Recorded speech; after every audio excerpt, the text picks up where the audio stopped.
Seguimos ahora sí con Fafa y Fafico, su programa que trata de traerles las noticias del mundo y del país más relevantes para tu vida cotidiana.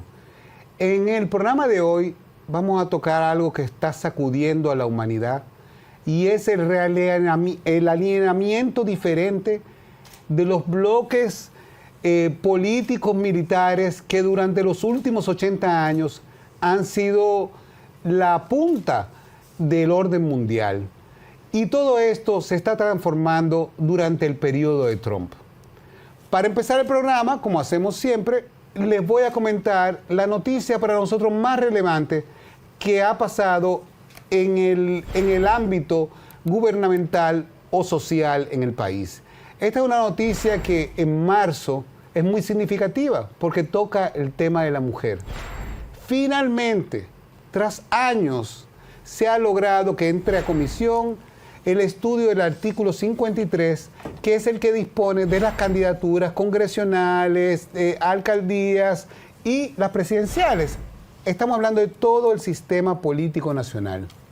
Y en esta modificación, lo que dice es que de ahora en adelante, todas las candidaturas de los partidos deben de ser 50% hombres y 50% mujeres. ¿Ustedes saben lo que logra eso? Que los países más ricos en la actualidad son los países que tienen paridades similares o muy cercanas a esa. Los países escandinavos, países de Europa. ¿Qué pasa? La única excepción de países donde la igualdad de la mujer no produce riqueza es en Arabia Saudita y esos países petroleros donde manteniendo a la mujer oprimida, sí el país es enriquecido por la cantidad de combustible fósil que poseen. Pero países como el nuestro van a tener una gran mejoría con el compartir el poder entre hombres y mujeres. Las mujeres traen un nivel de ética diferente y además sociedades justas producen ciudadanos felices.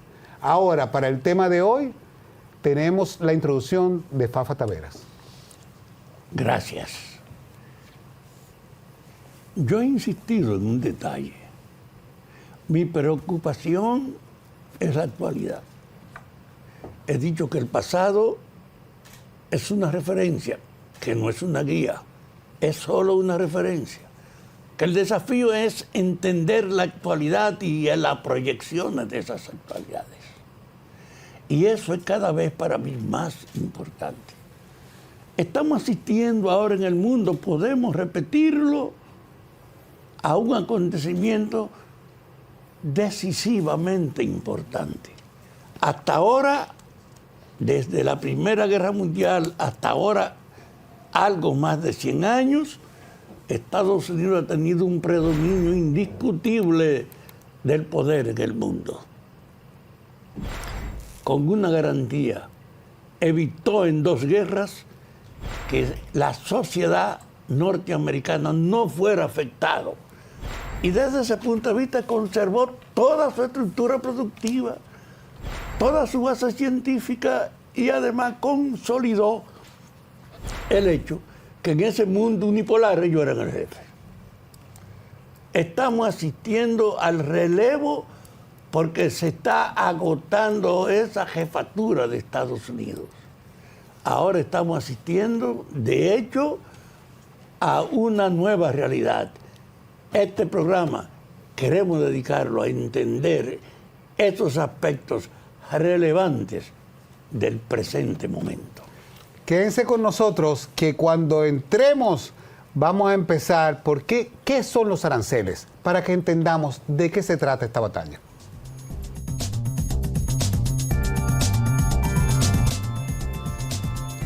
Gracias por quedarse con nosotros. Para poder entender el alcance de esta guerra de aranceles que ustedes están escuchando por la prensa, hay que entender primero qué son los aranceles. Por favor, si ponen el corto de qué son los aranceles, para que brevemente todo el mundo estemos en la misma página. ¿Cómo protegen los aranceles a la industria de un país?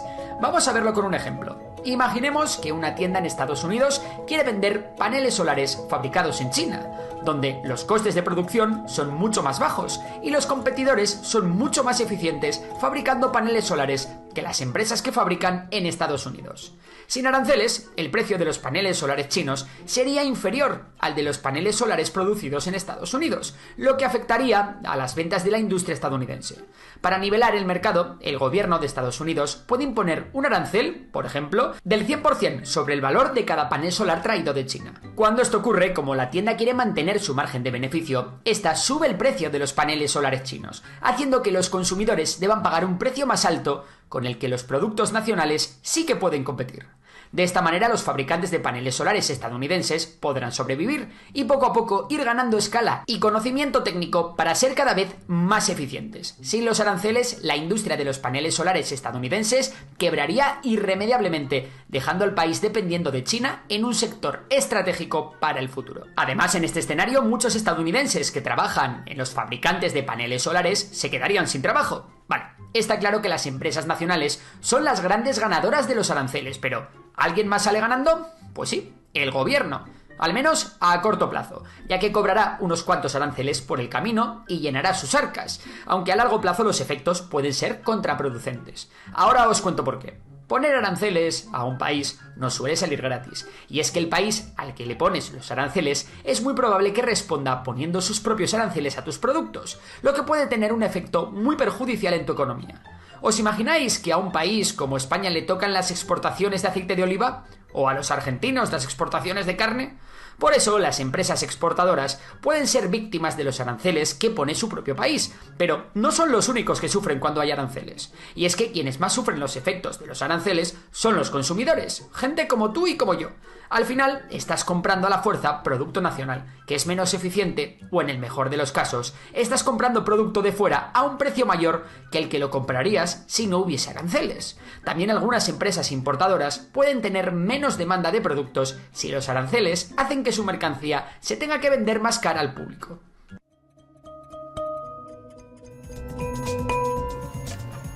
Creo que esta explicación es válida para entender ya los aranceles. Se puede utilizar para proteger la industria local, pero al final estás declarándole una guerra a la persona que tú le estás poniendo esos aranceles.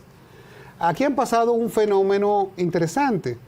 El presidente Trump ha puesto aranceles no solamente a su rival estratégico de los últimos años de Estados Unidos, que es China, sino también a sus aliados más cercanos literalmente. Estamos hablando de ponerle aranceles a México y a Canadá, después de que durante su gobierno él había modificado el Tratado de Libre Comercio con esos países y había creado un nuevo acuerdo comercial. Pero cumpliendo sus promesas de campaña, Trump ha impuesto aranceles a México, Estados Unidos y China. Y en el caso chino, que es el primero que vamos a tocar, Estados Unidos tiene un problema. Estados Unidos ya no es el único mercado para los chinos. Los chinos venden al Gran Sur, a todos los países del tercer mundo, venden la mayor parte de su producción. Pero sí son quizás el importador más grande de productos agrarios de Estados Unidos. Estamos hablando de billones de dólares que los chinos importan de productos que normalmente a nadie le gustan, pero que son una delicadeza o son parte de la cultura culinaria china. Me refiero a que ellos importan desde Estados Unidos vísceras de pollo y de cerdo, patica, cocote, ese tipo de cosas que no tienen tanta salida, y estamos hablando de que comprar en otros lados, significaría un golpe durísimo solamente en ese sector, del sector agropecuario de los Estados Unidos. Y además, la producción china, aunque tiene problemas la economía china, ha crecido en demasía en otros sectores que antes no les pertenecían. Por ejemplo, los automóviles. Hoy leí, antes de venir acá, la noticia de que Honda en el 2024 bajó sus ventas un 31% en China. Los chinos ven sus vehículos ya como mejores que los japoneses y los alemanes. Hace una semana le comentaba que le pasó un 30% de baja de ventas a BMW. Están todas cerrando su producción mientras China se ha convertido en el exportador número 1 de automóviles del mundo, superando a Japón. O sea que el pelear entre China y Estados Unidos puede tener consecuencias muy graves. Fafa, ¿por qué tú crees que Trump está poniéndole aranceles a China? ¿De qué se trata eso con este país?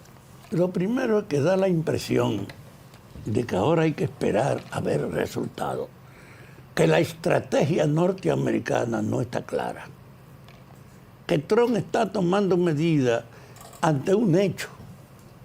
Ustedes se imaginan que Estados Unidos financió la guerra de Ucrania en un grado extraordinario y ahora está propiciando que hay que entenderse con Ucrania. Y al jefe de Ucrania diciéndole que hay que lograr la paz. Que al mismo tiempo Estados Unidos fue capaz de ponerse de acuerdo en lo que hay que hacer para esa guerra, diciendo que iba a suspender su asistencia, entendiéndose con el jefe después de humillarlo, y que ignoró que Europa participara con ellos en esa discusión. ¿Y qué ha ocurrido? Que Francia, Alemania, Reino Unido, Italia y Polonia se han reunido en Europa a plantear ellos también las consideraciones que Estados Unidos no tomó en cuenta. De hecho, la hegemonía con la que Estados Unidos controlaba Europa se fue al carajo con este choque de ellos y la reacción de Trump.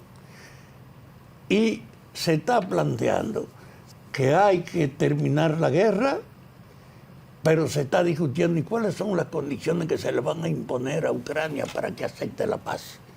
Y ese proceso está en discusión, pero Trump ha estado asumiendo a nivel personal las propuestas que encuentran estas reacciones en todas partes.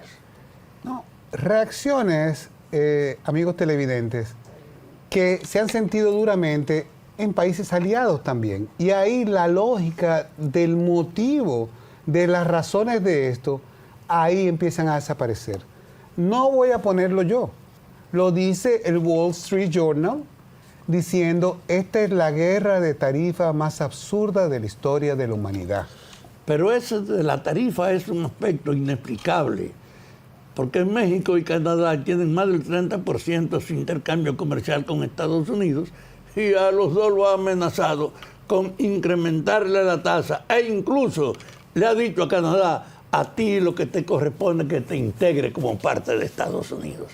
Son llamados irracionales, pero hijos de la tradición durante más de 100 años que Estados Unidos decidía el destino de los otros, aunque no asimilado que hay un cambio donde eso no puede seguir siendo así. Yo quiero, para que se vea el impacto, mostrarle a ustedes una cosa. En el 2023, China exportó más de 5 millones de automóviles, superando a Japón y consolidándose como el principal exportador mundial. Fabricantes europeos del BMW y de Mercedes-Benz han enfrentado desafíos en el mercado.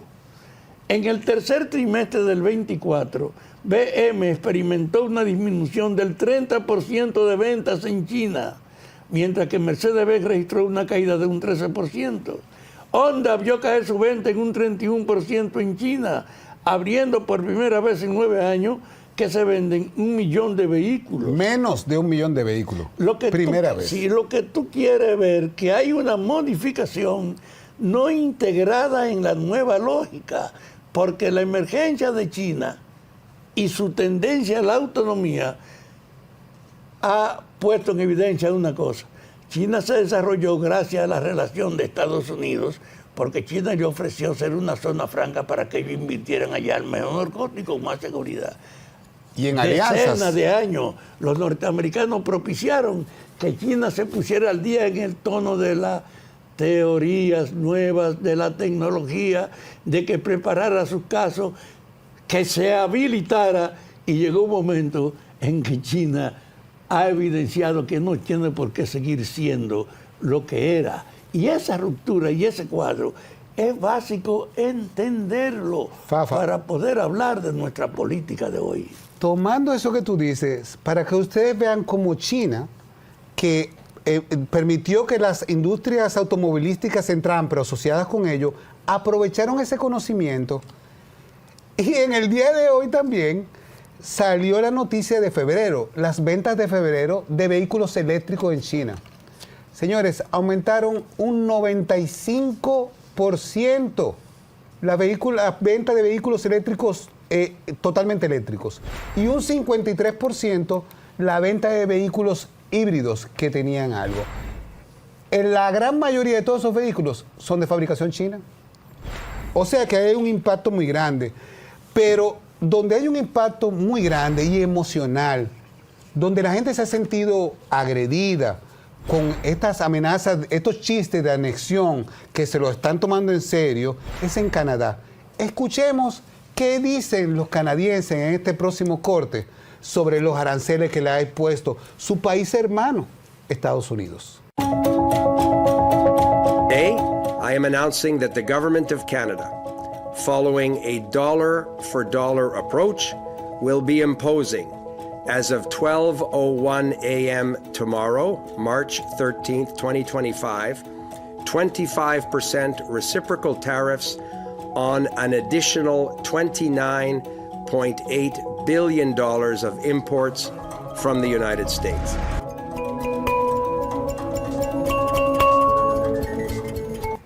Señores, esto no es solamente una cosa de gobiernos. Los canadienses se sienten ofendidos. Se han armado boicots espontáneos de los canadienses para no comprar productos norteamericanos. Inclusive ya desarrollaron una aplicación para cuando vayas al súper, escanees el producto y veas qué proporción, porque las economías están muy interlazadas, qué proporción es canadiense, qué proporción es norteamericana, etcétera, antes de elegir los productos. Y el enojo es tan grande que se han producido abucheos en los estadios, hay un gran rechazo y ha habido una gran unidad de todos los sectores, inclusive ha habido un cambio electoral dramático. Los conservadores estaban puestos para ganar, ser el primer ministro de Canadá en las próximas elecciones. Eso estaba decidido de hace meses. Una gente con un espíritu trumpista. Y ellos estaban prácticamente ganados. Esto le ha caído como un balde de agua fría totalmente al Partido Conservador y de repente ya todo el mundo da por hecho que el próximo premier de Canadá va a ser un liberal. Pero sobre todo, todavía va a insistir más en los detalles. Ustedes saben que China compraba a Estados Unidos 23 mil millones en el 2024 de alimentos poco deseados en mercados. 23 mil millones. Y Estados Unidos no puede ignorar lo que representa que ya no tiene la garantía de ese consumidor, que lo va a buscar en otro lado, apoyándose en este deterioro. Estamos asistiendo, pues, a la reducción de la hegemonía de Estados Unidos y a la ausencia de una política convincente para ello mantener en cierta medida un reconocimiento de poder. La política de Trump no corresponde a ningún análisis que uno pueda decir conviene al interés norteamericano. No, y tampoco hay una explicación muy lógica de pelear con México y con Europa.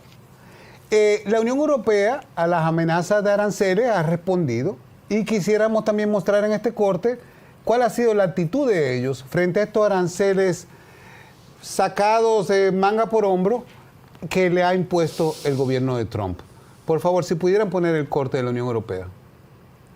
As of this morning, the United States is applying a 25% tariff on imports of steel and aluminum. We deeply regret this measure. The countermeasures we take today are strong but proportionate. As the United States are applying tariffs worth $28 billion, we are responding with countermeasures worth 26 billion euros.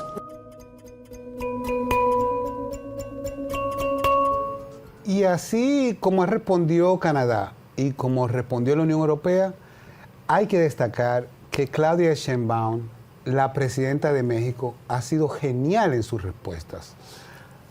Y tú sabes una cosa, que como parte del deterioro de esa hegemonía indiscutida de Estados Unidos, la OTAN, ahora que era la unidad europea bajo el control norteamericano, está en una situación donde ha sido desconocida esa unidad europea por Trump. Y la perspectiva es que los europeos no quieren aceptar ese olvido de la relación con ellos. Y ahí se ha fomentado entonces una ruptura, o está abriéndose el camino para una ruptura donde Estados Unidos era que decidía por Europa, porque ahora Europa, ignorada por Trump, está buscando su propio camino. ¿No? Y buscando su propio camino en un momento muy necesario para ellos. Señores, se está hablando de la Trump Recession, una recesión hecha por el hombre y con título, Trump Recession. Estamos a pocos pasos de que eso pase, cuando se pierde la confianza del consumidor, cuando aumentan los gastos, cuando la gente detiene las inversiones, se produce una parálisis que va afectándolo a todos, menos producción, menos ventas, desempleo. Estamos a la puerta de eso. Y hay un detalle. Hasta ahora, hasta hace poco tiempo, Estados Unidos tiene el monopolio del uso atómico.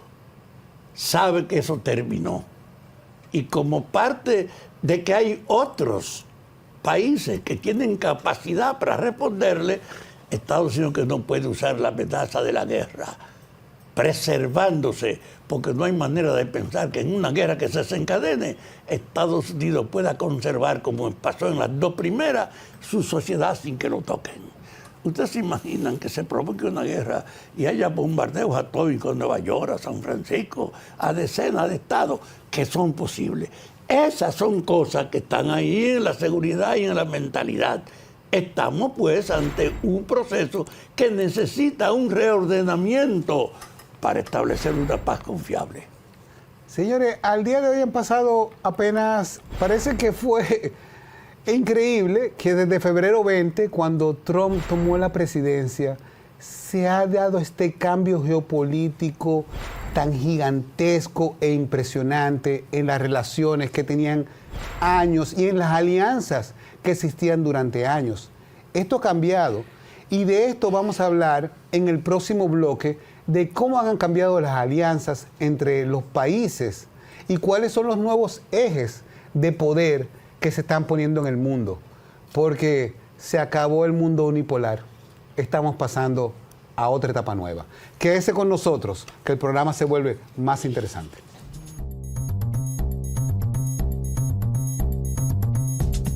Acá estamos de nuevo. Estamos de nuevo para hablar ahora del tema del poder en el mundo. ¿Tenemos un mundo multipolar? Veamos este corte que tenemos sobre eso. Por favor, lo suban para que todos podamos apreciarlo. Что же такое однополярный мир? Как бы ни украшали этот термин, он в конечном итоге означает на практике только одно. Это один центр власти, один центр силы, один центр принятия решения. Это мир одного хозяина, одного суверена. Отдельные нормы, да по сути чуть ли не вся система права одного государства, прежде всего, конечно, Соединенных Штатов, перешагнула свои национальные границы и, по сути, во всех сферах, и в экономике, и в политике, и в гуманитарной сфере навязывается другим государствам. Ну, кому это понравится? Кому это понравится?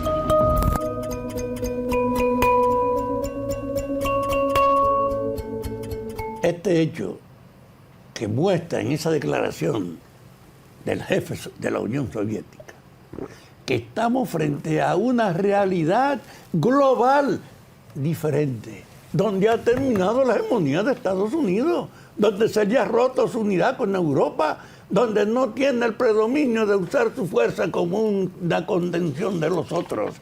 Estamos donde se está abriendo espacio la competencia, porque ahora el mundo es multipolar. Usted se imagina China, la India y Rusia, con Sudáfrica y con Brasil siendo la parte de ese nuevo polo que es el BRICS, que tiene el anuncio de decenas de países que se van a integrar con ellos, porque van a imponer ahora que el dominio norteamericano en el mercado se acabó y que ellos van a ser un núcleo para competir frente a ese predominio.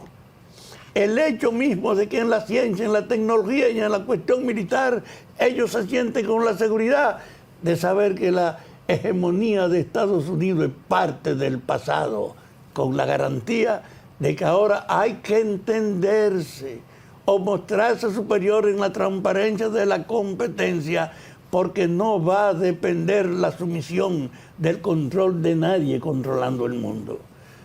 Proyecte eso sobre la realidad de América Latina y de la República Dominicana para que ustedes vean efectivamente lo que representa esta realidad. Yo he dicho, si usted no entiende el presente, no puede establecer políticas efectivas para aprovecharlos. Nosotros tenemos, en este caso, que es nuestra especial situación, tenemos la mejor y más favorable relación que hemos tenido en toda la historia con Estados Unidos. Precisa en el momento en que Estados Unidos está perdiendo el predominio que tenía hasta ahora. Oh, pero nosotros estamos recibiendo 10.000 millones donados de las remesas de los dominicanos en Estados Unidos, y ese envío ayuda a mantener la estabilidad económica de nosotros, y la tendencia es a crecer, aunque muchos dominicanos que no tienen base legal para estar allá terminen siendo deportados en la nueva visión que tiene Estados Unidos de salir de una parte interesante de sus habitantes. Pero ese hecho de que nosotros tenemos acceso a una donación viniendo a Estados Unidos está reforzada con el hecho de que la mayor parte de los turistas que recibimos aquí, en un momento en que estamos cambiando el orden dominicano para hacer una plataforma turística, viene de Estados Unidos, y que muchos inversionistas norteamericanos vienen a fortalecer ese crecimiento. Ahora, ante la aceptación de que terminó el dominio norteamericano, ¿cuál es el destino de los dominicanos? Defender su relación con Estados Unidos, pero no cerrar la puerta a la emergencia del nuevo poder. Yo me imagino si nosotros propiciamos que los chinos, los rusos y los indios vengan en el turismo, que nosotros intercambiemos con ellos. Yo he puesto un relajo del mercado. Nosotros podemos hacer jalao y hacer una historia a los chinos, a los indios y a los rusos para que no consuman jalao, y nos va a poner a trabajar al país entero en eso, porque es un mercado inmenso. Estamos frente, pues, a una realidad donde el gobierno dominicano y el partido oficial no pueden ignorar este cambio ni actuar simplemente por el mantenimiento de la sumisión del pasado que había que tener, particularmente con Estados Unidos. Ahora podemos ejercer nuestra autonomía con muchas más posibilidades que antes y actuar en función de nuestro interés, defender la relación con Estados Unidos, reforzar nuestros vínculos con los dominicanos allá que nos están mandando la remesa, pero abrirnos a la tentadora oferta del nuevo mercado.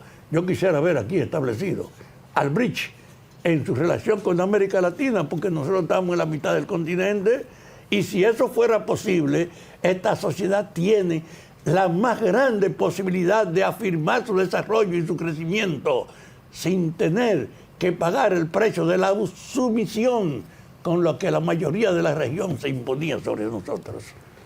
Y el país, como tú bien decías, y estás haciendo este análisis de ese impacto, tiene muchas aristas, tiene muchas maneras en las cuales nos puede impactar, pero también nos abre muchas oportunidades.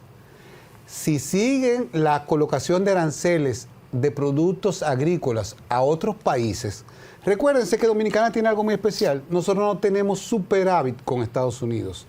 y Estados Unidos ha dicho que va a ponerle aranceles a todos los países que tienen superávit, que venden más en Estados Unidos que lo que Estados Unidos les vende a ellos. Como nosotros no estamos en esa situación, no tenemos el riesgo de recibir aranceles. Lo que si, por ejemplo, en Brasil le ponen aranceles a la soya, nosotros podríamos vender soya. Y además, algo muy importante con las remesas, a nosotros, yo pensaba, pero me corrigió un visitante en este programa, que el impacto de las exportaciones sería terrible para República Dominicana. Pero me demostraron con cifras que nosotros tenemos 2 millones de dominicanos en Estados Unidos y apenas de eso hay un 14% en situación irregular. Se calcula que son unas 280,000 personas, que no es verdad que van a agarrar a 280,000 personas que no que va van a deportar el tampoco. Es lo que quiere decir que la mayor parte, el 90% de la gente que nos envía dinero está legal allá y seguirá enviando dinero. Estamos en un momento entonces en el que al país le conviene observar, pero también tomar iniciativas para ser el sustituto de los otros países que tienen aranceles y que ahora nuestros productos pueden competir de la mano con ellos. Ahora déjame decirle una cosa. En el marco de este cuadro al que nosotros nos estamos refiriendo, yo quiero decirle, en el marco de este cuadro, la República Dominicana tiene hoy una potencialidad para el desarrollo sin precedente, porque al tiempo que se ha producido este cambio en el mundo, donde podemos aprovechar la relación con Estados Unidos sin que eso nos imponga por la sumisión del pasado no relacionarnos con otros, sino que nos permite más autonomía, la República Dominicana tiene una situación especial. La relación de este país con Guyana ahora tiene un valor extraordinario. Guyana es 5 veces nuestro territorio y no llega al 10% de nuestra población. Es una inmensidad que puede ser explotada en la agricultura. Yo decía en serio o en broma que el gobierno, en vez de sacar a los haitianos de aquí, debía llevárselos para Guyana a trabajar en la agricultura de Guyana, con el que también tiene una relación por el petróleo. Pero nosotros estamos obligados a mejorar, por ejemplo, nuestra producción agrícola del campo porque los haitianos eran la fuerza principal y no lo están presentes. Y al mismo tiempo van a venir más turistas que nos van a obligar a producir más materiales de consumo que estamos limitados. Entonces, en esta realidad, si nos armamos de una comprensión, nosotros incorporamos la apertura que representa Guyana para el país tener un nivel de producción agropecuaria inmensa, que tendría una nueva población de destino en el mundo y además una satisfacción de necesidades previsibles, que es que necesitamos producir más. Ojalá pues que estos detalles de los cambios que se imponen en este momento sean observados por nuestro partido y el gobierno y sepan que no se puede tener éxito en el presente ignorando la característica real en la que estamos viviendo. Hemos hablado de las posibilidades que tiene el país. Ahora hablemos de los riesgos. El cambio que ha hecho Trump en su giro contra Ucrania, a la cual humilló a su presidente en la casa de gobierno, al presidente que era de un país agredido y lo trató como un paria, que para presionarle a una paz que él ni sabe cuál es, le quitó y le suspendió la ayuda militar y la intercambio de inteligencia, donde el ejército ucraniano tiene 40,000 receptores de Starlink, la compañía de Elon Musk, que, como dijo Trump, si se quita, como dijo Elon Musk, si se quita Starlink, se cae el frente ucraniano. ¿Qué pasa con esto? Lo que pasa es que Trump, está demostrando, además, a lo interno de Estados Unidos, tendencias autoritarias. Por primera vez que yo he leído en años, ha sido detenido un portador de una green card no por cometer ningún delito, sino porque ya se ha convertido en delito disentir. Si tú no apoyas a Israel, tú eres terrorista de Hamas. Nueva York está encendido de marchas porque este es el primer paso para poder suprimir el derecho de opinión de cualquier persona que no sea ciudadano. Pero ese es el green card. ¿A dónde se va a detener eso? Así empiezan las dictaduras. Señores, le tomó a Hitler, creo que menos de 90 días, destrozar la República de Weimar. Trump lleva 60 días y ya dijo que le va a quitar la mitad del presupuesto al Ministerio de Educación. Hay actitudes que van a producir definitivamente un caos, pero en ese caos viene el autoritarismo que se ha ido vendiendo. Trump es un líder a nivel mundial que ha vendido una forma de gobernar y que admira a los autócratas. Entonces, nuestro riesgo es cómo evitar que esa onda autoritaria, que ahora el país que era el líder de la democracia, parece que está derivando. ¿Cómo podemos defender nuestras instituciones democráticas para que todo este sacrificio que nos ha costado llegar hasta acá no se pierda? Yo no tengo duda de que hay que renovar la política en la República Dominicana. Y hay que renovarla primero partiendo de la realidad y luego de los vicios del pasado. A representar a una población, tener un proyecto de partido para abordarlo y que la gente te responda y te lleve al gobierno. Tú no puedes seguir haciendo lo que ha sido práctica. Te olvidaste porque eso era para ganar votos y no era de verdad para una guía en el poder. Hay que modificar la política a partir de que tú no puedes jugar con la ignorancia de no saber las consecuencias de este momento, que para reafirmar nuestra autoridad y nuestro vínculo con los nacionales, sobre todo los que están en los lugares donde pueden enviar, como han hecho la gente de la remesa, 1, y 2, para programar en el país qué fuerzas deben ser estimuladas, cómo tú desarrollarlas, cómo tú ampliar. Ahora que somos una oferta turística, que más parte del mundo vengan y que aquí desarrollemos. Como así estamos en Pedernales, o estamos en Puerto Plata, o estamos en Barahona, o queremos ir a Miches, una infraestructura que nos ponga en condiciones de transformar todo el país en un llamativo turístico, porque tenemos un chance nuevo. Y eso es hijo de una visión. Yo no quisiera que la idea comercial de que tú luchas por el poder para manejarlo, de que tú votas por el poder atrás de lo tuyo, y que la queja es diciendo no tomamos en cuenta y le ha dicho a los otros, sean superadas porque una visión de partido sirva de base para la ejecución política, que es lo que hemos dejado atrás. Por eso debemos estar alertas. Por eso debemos estar muy atentos a lo que está sucediendo en Estados Unidos. Señores, Elon Musk entró a reorganizar el Estado norteamericano de una manera brutal.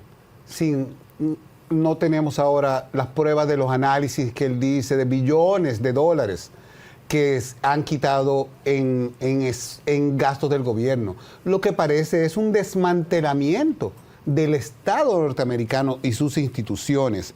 Entonces, en esta situación tan caótica, no es solamente al seno de Estados Unidos, sino hasta en las relaciones personales, por favor, búsquense el corte de cuando el representante de Irlanda se reunió con Trump hace unos días. There's tremendous optimism out there about our country in terms of regulations being cut, in terms of taxes being cut. And it would be great if the Democrats would do what's right. It would be great if the Democrats would do what's right for our country for a change, because they really are there. They've lost their way. They've lost their way. They think that people pouring into our country from prisons, jails, murders. We have 11,088 murderers that were allowed into. People that murdered people, half of which murdered more than one person in our country. We're getting them the hell out. But who would run it? Who would allow this to happen? Who would allow men to play in women's sports? And they're still fighting it. They're still, it's got to be a 95% issue. But they're on television this morning. I see this person, a Democrat, say, we should have the right. No. Men should not be, they're hurting women. They're hurting women very badly. They're hurting women. And they should not, and they're also demeaning women. But who would want these things? And everything's transgender. Everybody transgender. That's all you hear about. Now, that's why we won the election in record numbers. But very importantly, now it is what it is. The Democrats should get with us and come up with good tax policy so that Ireland and other countries can't take our businesses away from us. And he understands exactly. You guys did the right thing. I'm not upset with you. I think I respect what you've done. You've done a great job. But our people did a very bad job. How advanced are your plans to try and bring some of those companies back to America? Will you be briefing? Well, I'd love to have him back. I'd love to have him back, but he'll be fighting me on it. I mean, what I would say, President, if I could 1 second, just make the point. It's a two-way street too, and we are investing a lot more in America now. And people may not realise, but Ryanair, one of our biggest airlines, for example, AirCap, they buy more. The two of them together buy more Boeing airplanes than anybody else outside of America. That's a little-known fact. It doesn't turn up in the statistics, but Ryanair and AirCap, big aircraft leasing company, Irish company, have done great work with Boeing and huge investments over the last couple of years. You know. So, and there's a lot of Irish companies here now, 700 Irish companies based in America. Glanbia, Smurfit, Waterrock, I was saying to you this morning, Vice President. A lot of them creating thousands of jobs in America. That's only fair. I mean, that's correct. That's right. That's the way it should happen. And I think it's a very good relationship we have. It's a historic one, and it's happened over time. We've added value to American companies. We've increased their value. They've got access to the European market, and they did all of that. I understand where you're coming from fully. But I think it's a relationship that we can develop and that will endure into the future and will change, it will adapt, and you're evolving and you're doing things. And they've done a very good job. Now, I just will say this, but with all that we've said, we can talk about Ryanair. There's a massive deficit. I don't mean by a little bit. I mean, there's a massive deficit that we have with Ireland and with other countries too. And we want to sort of even that out as nicely as we can, and we'll work together. We're going to work together great, but the deficit is massive. Señores, como ustedes pueden ver, la situación no está fácil. Rebatiéndole el representante de Irlanda directamente los datos que presentaba Trump. Pero para dejarlos, que ustedes comprendan cómo se sienten los canadienses con estas tarifas arancelarias, no hay nada mejor que la canción más popular en Canadá en estos momentos. Señores, nos vemos en el próximo programa. Recuerden escribirnos a nuestras redes y ahí les mantendremos siempre el contacto. Que venga ese corte con la canción más popular de Canadá. There's not a snowball's chance in hell we'll be your 51st state. We should have told you this before. You don't believe this, but it's true. You really need our resources far more than we need you. So now just go.